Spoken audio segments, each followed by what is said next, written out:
Alright, welcome to the video, guys. We are going to be taking a look at Karelia in the LT432, and this is going to be the third game that I played with Sturgy.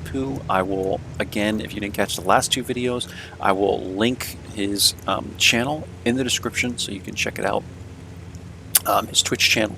He's a Twitch streamer, and he's a great one. I have a lot of fun watching him, and I just happen to be in the platoon with him because he likes to play with viewers, and we're also with Shadow Extreme. So this is the third replay that I'm going to show you guys of us all playing together. We think we played like 8 or 9 battles, but these were the 3 best, and they were usually in tank destroyers for most of the battles, and I was in a light tank. So anyway, we're going to be on Karelia for this one, guys, and this one is going to be pretty entertaining as well, pretty exciting. All 3 of these replays are, in my opinion, very fun, and I would also say educational. Like, I think they went better just because I was communicating on Discord with Sturge and Shadow, but at the same time, like, just to have these guys behind me, and in a platoon, and we're all kind of on the same page, it helps your game more than you would think. So we're going to get a shot at the M2Y here. Unfortunately, this is not a penetration, but it is what it is. Story of my life, right?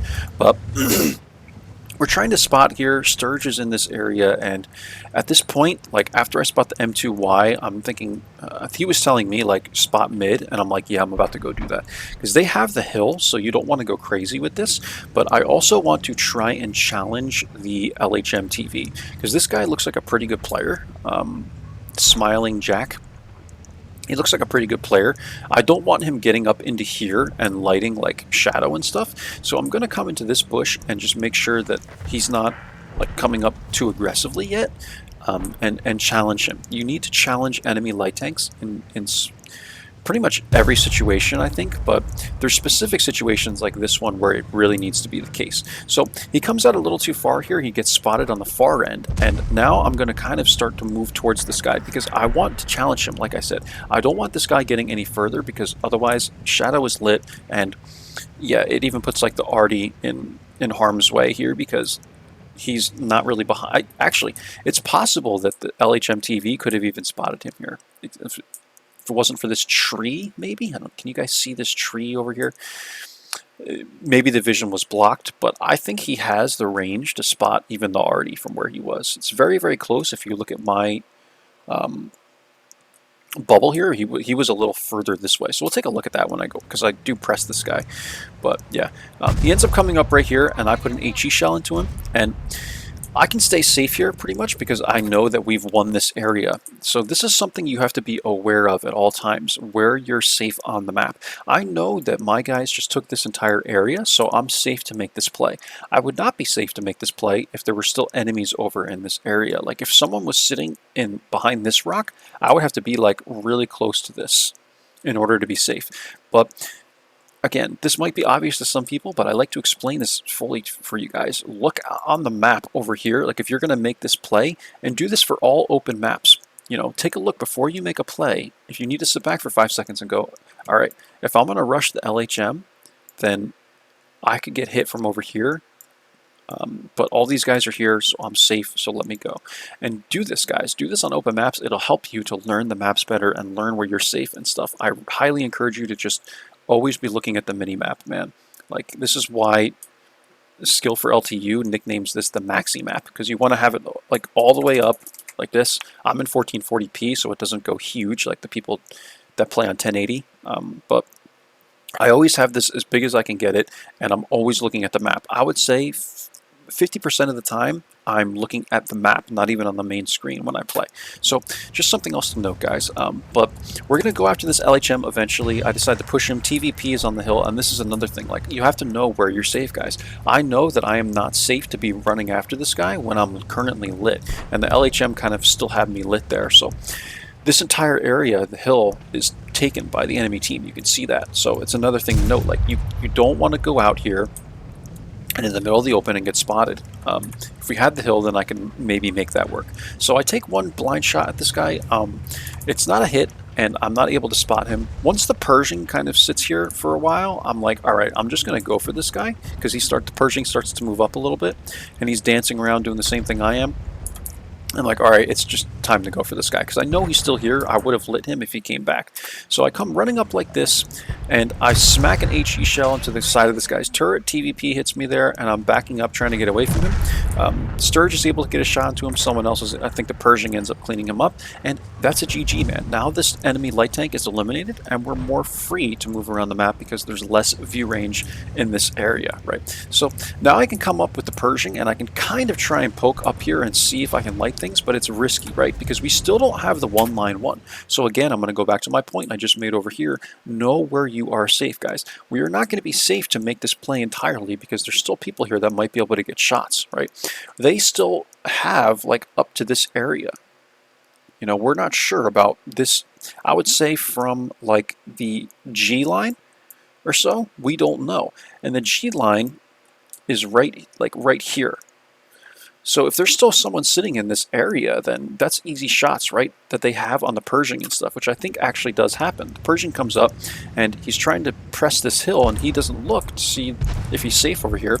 But in any case, he comes up here, and like all these guys are pressing him anyway, so I think it's these guys that kill him because he stays safe from this rock. But still, the point is there that you're not 100% safe over here. These guys still could have the render range to hit you, right? So again, I know I sound like a broken record, but I just like to emphasize this, guys. I make my videos for newer players, so you can skip the boring, you know, strategic talk if you'd like, but I enjoy doing this to help you guys out. So I end up getting lit here, I think, unless that was just a random arty shot, but I'm realizing that this is too risky, and I'm staying safe behind this rock. And at this point, what I'm thinking is, if we take one line, we might be able to win this game. So now what I'm going to do is I'm going to come back to this area, try and quickly spot the hill again, see if I see anything, and I don't. And I'm telling Sturge, look, man, I'm going to come and go to win the one line, because I think this is more important at this point. Like, they have the hill. It's very difficult to challenge these guys when they have the higher ground here. And I'm going to run after the T20 here, and we're going to attempt to take the one line instead. So I come up here. I'm not immediately lit, so I'm like, all right, I'm going to make the press to get to this safe area. Again, one more time, guys, know where you're safe. I use this rock to prevent me from taking any fire from the hill, and now we have the Ferdinand permalit, and look at the angle that Sturge has. He's able to hit this guy.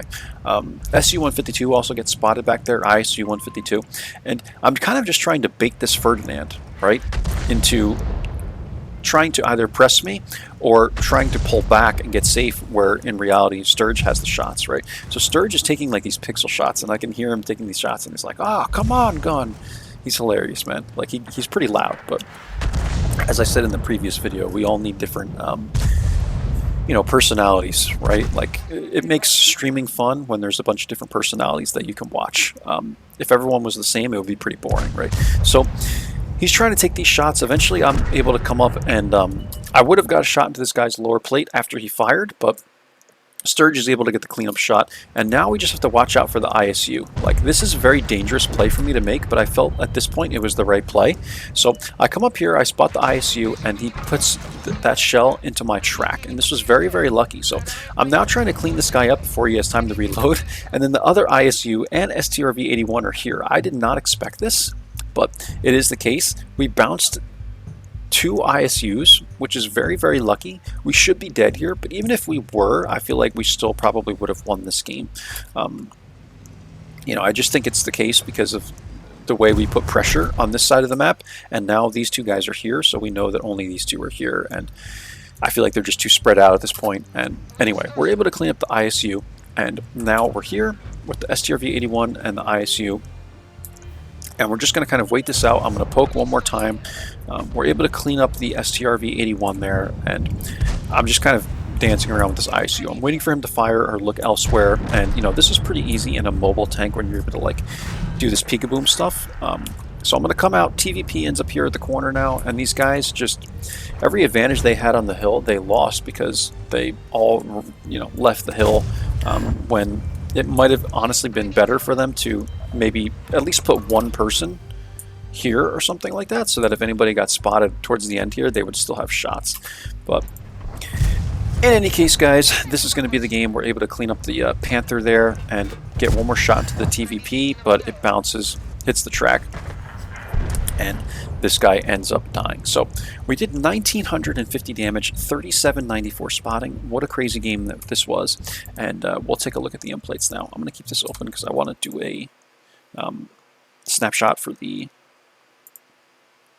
what the heck is it called? Thumbnail. And here's the end plates, guys. So we did 3,800 spotting, yeah, 1950 damage. Nothing was blind here. And, you know, we got this badge and all, first class, and here we are on top, 1,336 experience. You would think this might be a mastery, but the LT432, man, has some pretty high expectations for a mastery. And, yeah, we got 3 kills, like, dang, man. I'm actually kind of disappointed this wasn't a mastery. But Sturge had a really good game. He did 3,000 damage in this vehicle, and Shadow did 1,200 damage with the TVP. And yeah, we played a great game, guys, I think. Again, when you have 2 tank destroyers in a platoon and you're communicating on Discord when you're the light tank, it makes things a lot easier. You know, it just makes things a lot easier. 229k we banked from this because it was a win and we had all the bonuses up. And nothing more to say about it, guys. That's it. Again, I'm going to emphasize one more time, modified configuration, run it on this vehicle or you're going to get lit on fire every single time you take a hit. And my crew is pretty stacked on this.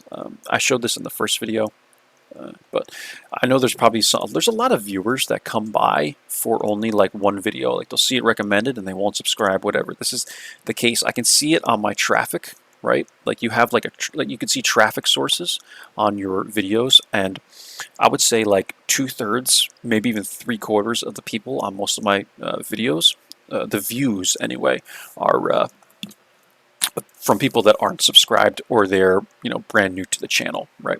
So if you're brand new to the channel, guys, and you like the content, please subscribe. It'll really help me out. I'm getting a lot more viewers and a lot more subscriptions, but any subscription, comment, like, it all helps me out to get these videos to more people. So that's my plan. That's what I like to do. I like to make these videos to help others out, which is why I kind of have this strategic way of sharing my videos, and I explain everything like it's the first time, you know, that I'm doing it every single time, and like it's the first time that someone else would hear it too, right?